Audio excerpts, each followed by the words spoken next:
Nanti kalau ada umat celaka di akhirat karena nggak ngerti hukum Islam, padahal ketika ditanya, kamu ngaji nggak? Ngaji.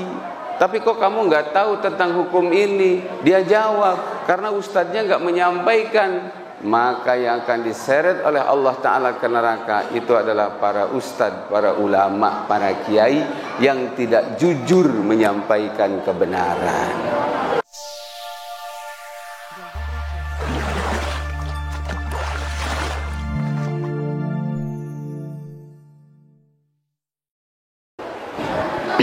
Sekarang ini betul sedang krisis ekonomi, krisis minyak goreng, betul? Krisis akhlak, krisis moral, pejabat banyak yang zalim, pejabat banyak yang korupsi, sampai tega-teganya di musim pandemi pun korupsi. Betul? Dan ternyata Bapak Ibu sekalian, ada krisis lagi. Apa itu? Krisis iman. Sekarang ini sedang krisis iman.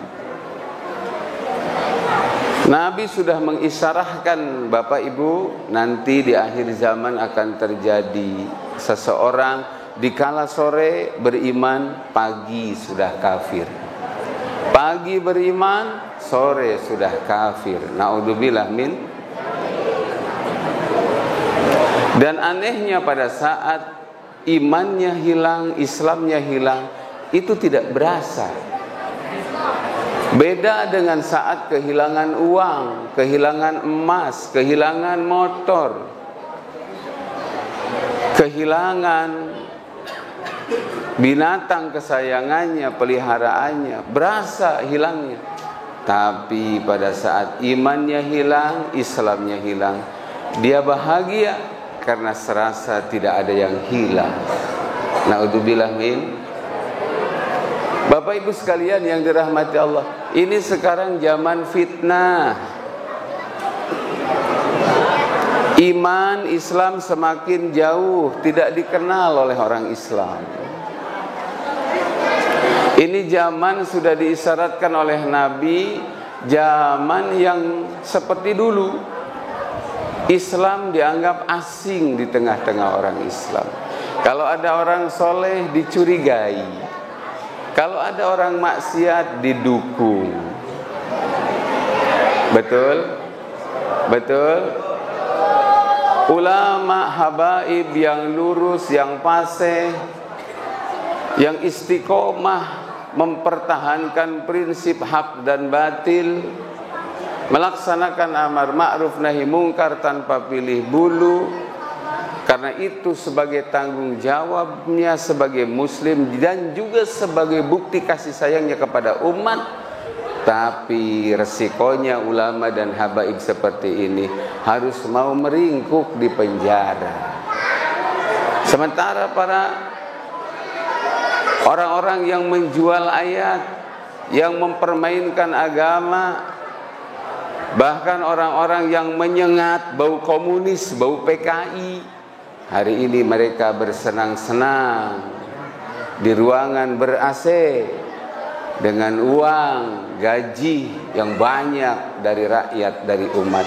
Yang benar dikata salah, yang salah dikata benar. Orang soleh disebut ancaman, orang jahat disebut pahlawan. Itu terjadi sekarang Bapak Ibu. Betul apa betul? Betul apa betul? Itu saya rasakan banget Ibu. Saya melihat, saya merasakan, saya juga mendengar. Kadang-kadang sok aya jalmi anu ngajakeun sumping ka bumi Ibu. Maksudna naon? Bade ngulem pangaosan. Rupanya ini panitia. Pak Ustad nuhunkeun waktosna kangge ngisi pangaosan di mana? Di anu acara naon? Acara Rajab. Tanggal baraha sakieu. Belum apa-apa dia sudah bilang, Pak Ustad mungkin ceramahna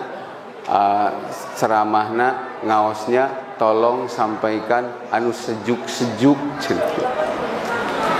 yang dingin, yang sejuk. Jangan bahas politik, jangan bahas situasi kekinian. Rewel banget. Belum apa-apa sudah rewel banget. Pakai minta saya ngaji supaya sejuk. Ditah ngaji mawakul kasur, Bapak Ibu. Nah, saya bilang, kalau syaratnya seperti itu, udah kamu aja yang ngaji, saya nggak sanggup. Saya kalau ngaji di mana-mana, maaf Bapak Ibu, saya nggak mau ceramah mengikuti pesanan jamaah, saya nggak mau. Saya pengennya ngaji itu mengikuti pesan Allah dan Rasulnya. Qulil haq walau kana murron. Katakan kebenaran walaupun itu pahit resikonya. Betul?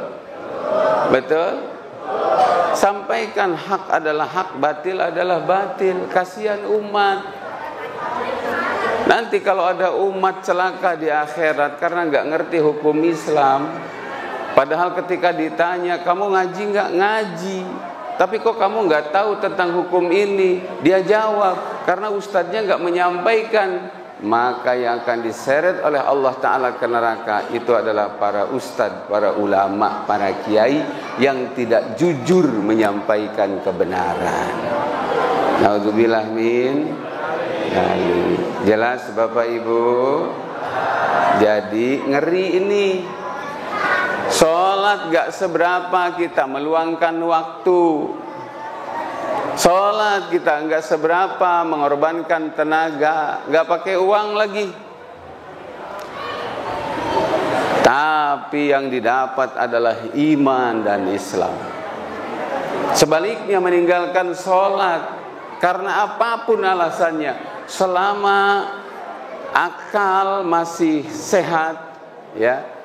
Kalau fisik sakit masih tetap sholat itu wajib, beda dengan ibadah lain.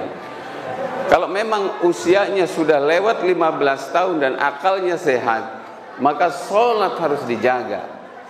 Lawan malesnya, lawan ngantuknya, lawan capeknya. Kenapa? Resikonya kalau mengikuti malas, ngantuk dan capek, nanti ponisnya kena syirik atau kufur. Na'udzubillah min. Na'udzubillah min dzalik. Itu yang pertama Bapak Ibu. Jaga sholat ya. Jaga sholat ya Bu. Jaga sholat ya Pak. Yang sudah sholatnya dijaga, jaga lebih tertib lagi. Laki-laki berjamaah. Jangan di rumah laki-laki.